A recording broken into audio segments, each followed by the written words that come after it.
We have feelings. And the gift of feelings is unique. God has feelings. The Bible says, and the Lord was angry with wrath, which means anger with fire. God has feelings. God has feelings. And we need feelings. Faith and feelings are not necessarily at odds with each other. We were created to be a feeling species. If we had no feelings, we'd have no love. And then how could God ask us to love him with all our heart and our mind and our soul if we couldn't feel anything? Our feelings are a gift to us. He can be touched by the feelings of our infirmity, tempted in all points, like as we are, yet without sin. God cares how you feel. He doesn't want us to be led by feelings, but he wants us to have feelings. He wants us to have feelings. There's a natural protectiveness that we have over a child. You can take the teeny bitsiest woman in this room and mess with her kid, and she will turn into a serial killer. I would rather fight any dude in the room right now than to fight an angry mama. God equipped a mama with feelings. Mama will pull your teeth out of your gums and say, don't go near my child again.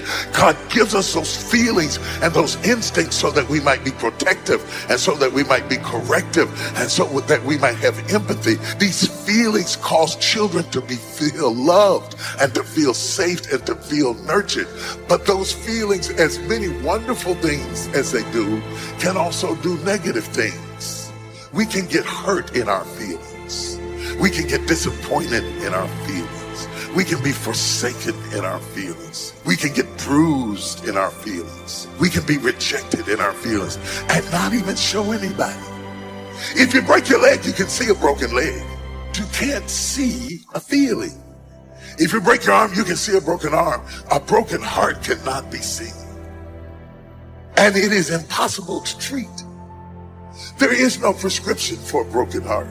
There is no prescription for a disappointed child who was not raised by their parents. There are feelings that we have to manage in order to be successful. You have to manage money. You have to budget your feelings. You have to control your feelings, because if you listen at your feelings, you'll make snap decisions that you later regret. Never make permanent decisions over temporary circumstances. Because in a temporary moment of passion, you can make a permanent decision that you live to regret. Feelings must be managed. He became a living soul, means that he had a place to warehouse his feelings, so that your feelings are sheltered in your soulish man, not exhibited in your body.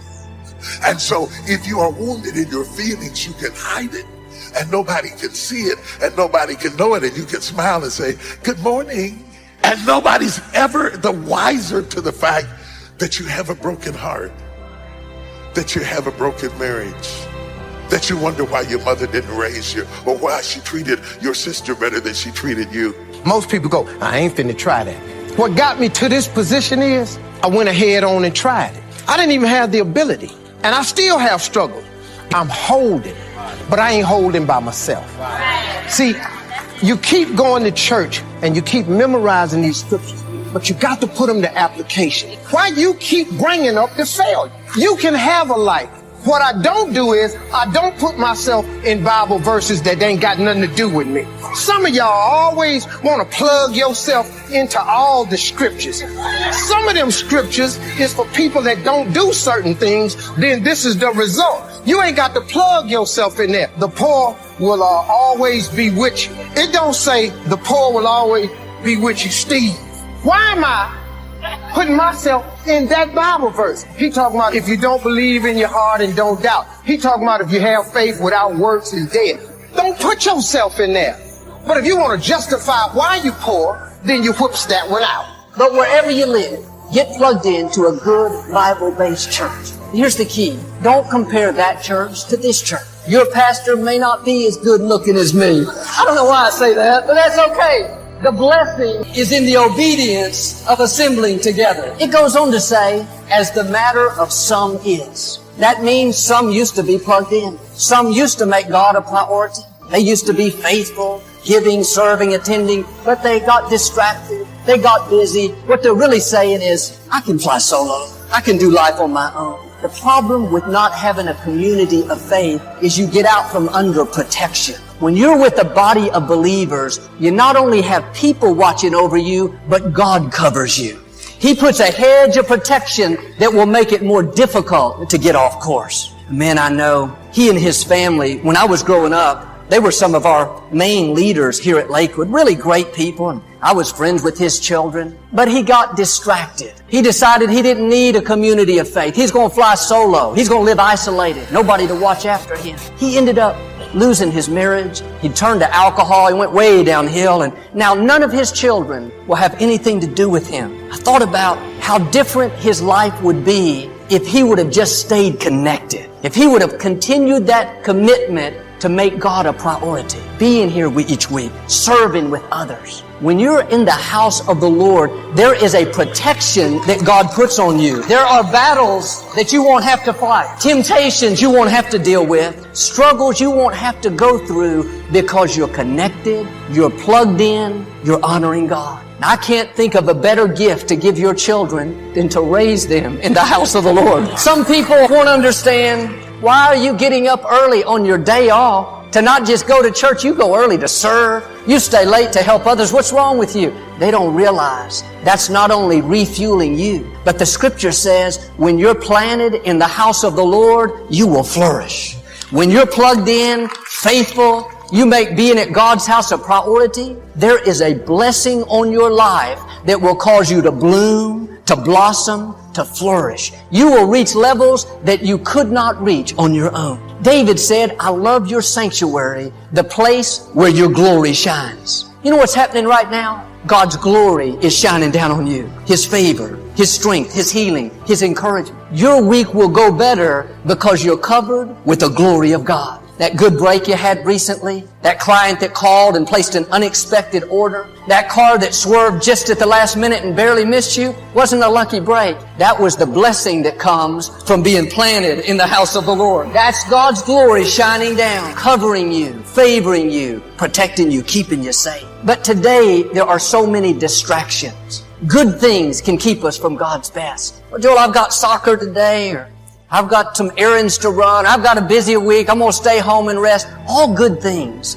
But when you realize the benefits of coming together, you'll rearrange your schedule so you can be in the house of the Lord. It's all what we make important. I love sports. I've seen people go to a football game, sit outside in 20-degree weather, freezing cold, traffic is terrible. They have to walk a mile to the stadium, sit in the upper deck, can't even see, their eyelashes are frozen. They don't complain, they don't get upset. They're a fan. They love their team. What if we had that same spirit? I'm a fan. I'm going to the house of the Lord, not to cheer on my team, but to worship my God, to thank Him for what He's done, to draw strength from other believers, to have His glory shine down on me. Just don't forsake assembling together, and so much more as you see the day approaching.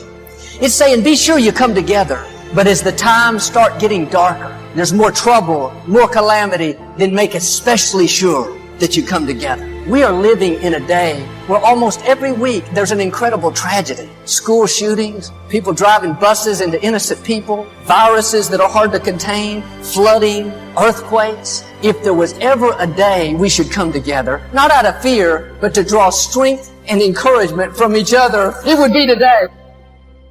What do you do when you fail? You know, recently we reviewed that U.S. Army field manual. And it says in that manual, other than death, all failure is psychological.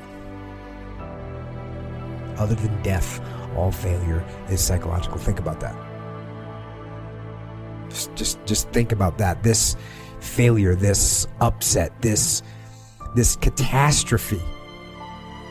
If you aren't dead, then it's just psychological. It's in your head. Now, this does not mean that you won't lose some battles, because you will. We all will. But it does mean that as long as you don't surrender, as long as you don't give up, as long as you don't quit, then you haven't failed.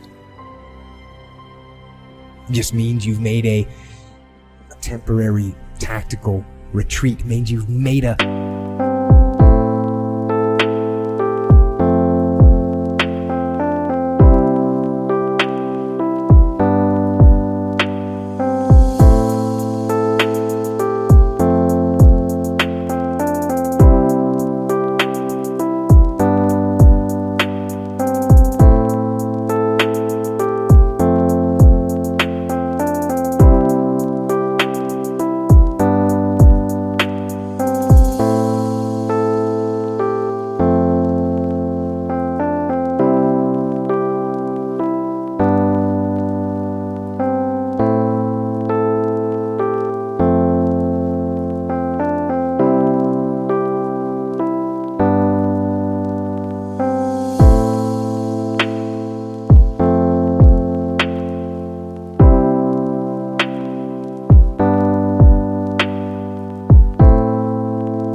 brief withdrawal so that you can regroup, reattack. So, as far as I'm concerned, if you get beat, unless you're dead, you are not defeated. You have not failed. What you've done is you've learned. You've gained experience. And you're still alive. And you have memories to make. So get up and go get after it. If you constantly remind yourself, after every defeat, after every setback, every time you get knocked down, I've got a saying, if life knocks you down, try and land on your back, because if you can look up, you can get up. See, a lot of people, because of failure, they stop believing. Let me share something with you. You will fail your way to success. To know that your life is not over and the game does not stop just because you bruised your arm or you skinched your knee, to feel pain and rise up anyway and say, the fight is not lost just because I fell in the first round. The game is not lost just because I got tackled or ran into an opposition. And many of you have run into something, got some bruises and some cuts, and you're sitting on the sidelines nursing your wounds when you need to get back up again and get in the game. Just because you failed doesn't make you a failure. And when life hits you, you just gotta keep licking. You gotta keep going. Just don't quit, all right? Failure is a part of the learning process, right? What's the risk of failure? What, you'll be embarrassed? Failure implies that it stopped, that the game stops, right? If it's part of you're failing and then you learn, then that learning is part of the moving forward, right? So that is what the process is like. Fail, learn, move forward, and constantly do that because you're cutting edge. You're going where people haven't been before. To get past it, you gotta go through it. You can't go around your failure. You can't go over your failure. You can't go under your failure. You need to grieve the failure. Grief is the way we get through the failure, and grief is the way we learn the lessons. Success is merely the hangover of failure. And that failure is an essential ingredient in creating a learning atmosphere for you, so that you can accrue those learnings, those small incremental steps of failure, and collect enough learning so that you can